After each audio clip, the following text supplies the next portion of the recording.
Bismillahirrahmanirrahim. Assalamualaikum warahmatullahi wabarakatuh. Saya Aisyah Chalviana, NIM 2419040. Di sini saya akan membahas pembahasan yang pertama, yaitu sejarah berdirinya dinasti Abbasiyah. Pada tahun 97 Hijriah adalah tahun yang sangat penting dalam sejarah Bani Umayyah dan pembentukan Bani Abbasiyah. Kondisi Bani Umayyah ketika itu sedang ada dalam kacau.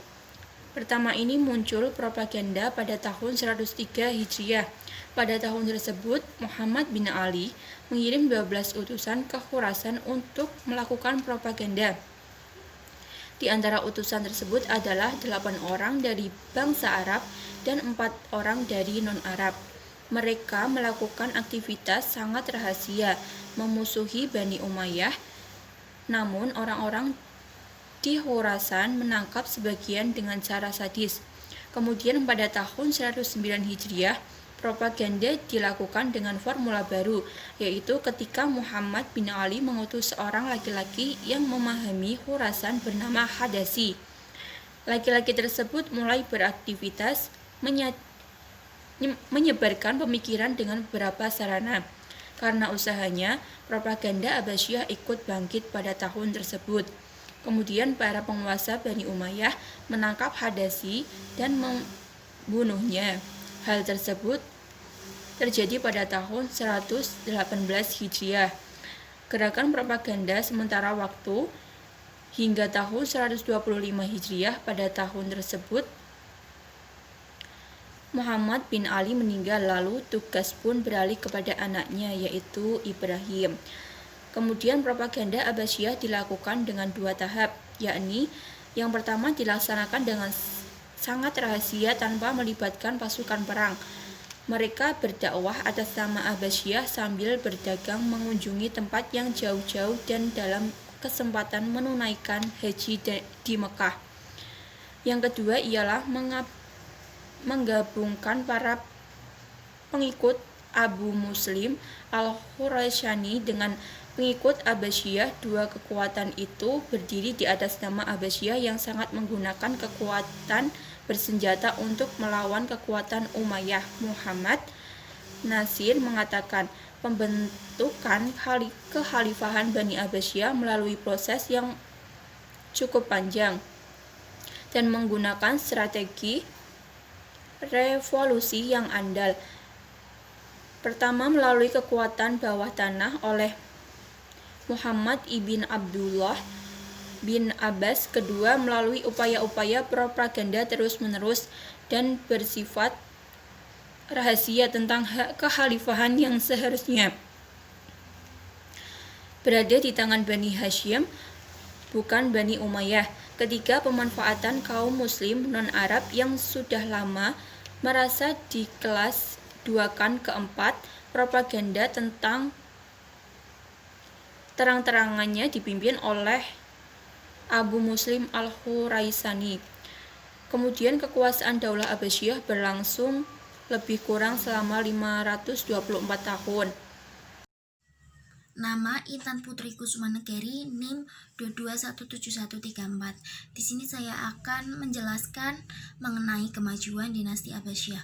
Masa dinasti Abbasiyah merupakan masa kejayaan Islam dalam berbagai bidang, khususnya bidang ilmu pengetahuan dan kebudayaan. Pada masa ini, umat Islam telah banyak melakukan kajian kritis tentang ilmu pengetahuan sehingga mengalami kemajuan yang cukup pesat. Pengalihan ilmu pengetahuan dilakukan dengan cara menerjemahkan berbagai buku karangan bangsa-bangsa terdahulu, seperti buku-buku karya bangsa Yunani, Romawi, dan Persia. Berbagai naskah yang ada di kawasan Timur Tengah dan Afrika seperti Mesopotamia dan Mesir juga menjadi pusat perhatian. Banyak para ahli yang berperan dalam proses perkembangan ilmu pengetahuan adalah kelompok Mawali atau orang-orang non-Arab seperti Persia. Pada masa permulaan dinasti Abbasiyah, belum terdapat pusat-pusat pendidikan formal seperti sekolah-sekolah. Akan tetapi, sejak kepemimpinan Harun ar-Rasyid, mulailah dibangun pusat-pusat pendidikan formal seperti Darul Hikmah, dan pada masa Al-Ma'mun dibangun Baitul Himmah, yang kelak dari lembaga ini akan melahirkan para sarjana dan para ahli ilmu pengetahuan yang membawa kejayaan bagi umat Islam. Pada masa Al-Ma'mun, ilmu pengetahuan dan kegiatan intelektual mengalami masa kejayaan. Ia mendirikan Baitul Hikmah yang menjadi pusat kegiatan ilmu, terutama ilmu pengetahuan nenek moyang Eropa Yunani. Pada masa itu, banyak karya-karya Yunani yang diterjemahkan ke dalam bahasa Arab. Khalifah Al-Ma'mun lebih lagi melangkah, yaitu mengirim tim sarjana ke berbagai pusat ilmu di dunia untuk mencari kitab-kitab penting yang harus diterjemahkan. Hal inilah salah satu yang menjadikan Islam mengalami kemajuan, karena umat Islam bisa mempelajari berbagai ilmu pengetahuan yang ada di penjuru dunia.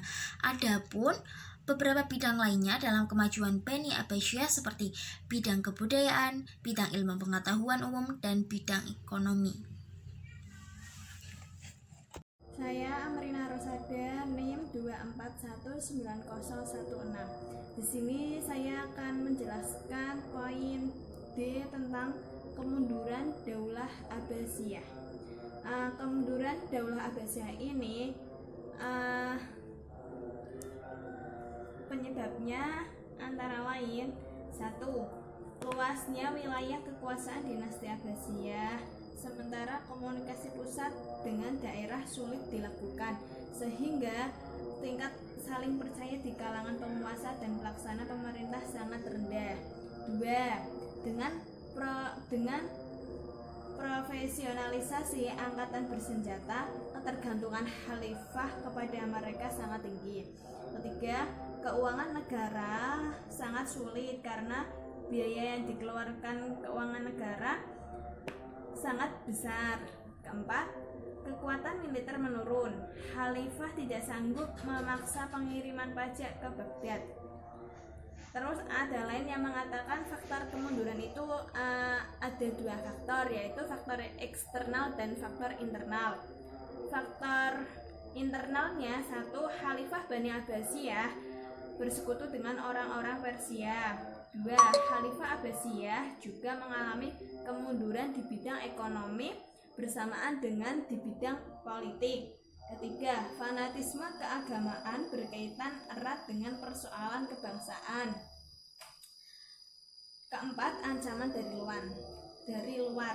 Terus faktor eksternal: terjadinya perang salib dan serangan tentara Mongol ke wilayah kekuasaan Islam menyebabkan kekuatan Islam menjadi lemah.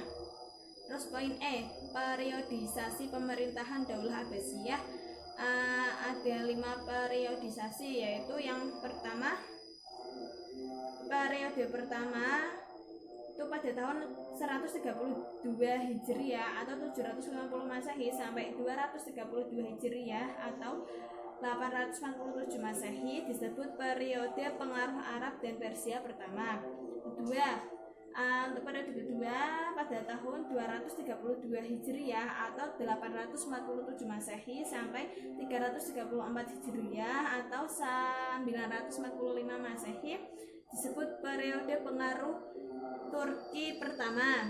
Ketiga, periode ketiga 334 Hijriah atau 945 Masehi sampai 447 Hijriah atau 1055 Masehi, masa kekuasaan dinasti Bani Buai dalam pemerintah Khalifah Abbasiyah.